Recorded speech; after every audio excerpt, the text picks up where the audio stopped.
വർഗീയതയ്ക്ക് വളമിടുന്ന league. ഇപ്പോഴും മുസ്ലിം league എന്ന party വർഗീയതയ്ക്ക് വേണ്ടിയിട്ട് അല്ലെങ്കിൽ അതിനു വേണ്ടി നിലകൊള്ളുന്നു എന്നുള്ള ഒരു വിശ്വാസം സാർക്ക് ഇപ്പോഴും ഉണ്ടോ? മുസ്ലിം ലീഗ് ഒരു സാമുദായിക പാർട്ടിയാണ്. എന്നാൽ അതോടൊപ്പം തന്നെ ഒരു മതേതര സ്വഭാവത്തോടുകൂടി നിലനിൽക്കണമെന്ന് ആഗ്രഹിക്കുന്ന പാർട്ടിയുമാണ്. എന്നാൽ സമീപകാലത്തായി വലിയ വർഗീയ ധ്രുവീകരണം എല്ലാ മത വിശ്വാസികളുടെ മേഖലകളിൽ ഉണ്ടായിട്ടുണ്ട്. ഹിന്ദു മതവിശ്വാസികളുടെ മേഖലയിൽ ഉണ്ടായിട്ടുണ്ട്. അതിൻ്റെ അനുരണനം എന്നോണം മുസ്ലിങ്ങളുടെ മേഖലയിൽ ഉണ്ടായിട്ടുണ്ട്. പിന്നെ ക്രിസ്ത്യൻ മേഖലയിലും ഒരു അകൽച്ചയും വിദ്വേഷവും പകയും ഒക്കെ ഉണ്ടായിട്ടുണ്ട്.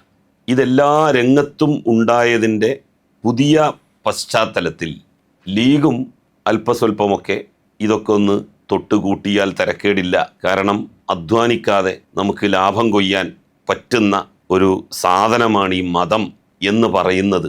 കാരണം BJP ജനങ്ങളുടെ പട്ടിണിയെക്കുറിച്ച്, ജനങ്ങളുടെ കഷ്ടപ്പാടുകളെക്കുറിച്ച്, അവരുടെ തൊഴിലില്ലായ്മയെക്കുറിച്ച്, അവർക്ക് വിദ്യാഭ്യാസം നൽകേണ്ടതിനെക്കുറിച്ച്, അവർക്ക് ആരോഗ്യ പരിരക്ഷ ഉറപ്പുവരുത്തേണ്ടതിനെക്കുറിച്ച് ഒന്നും പറയാറില്ല. ഒന്നും.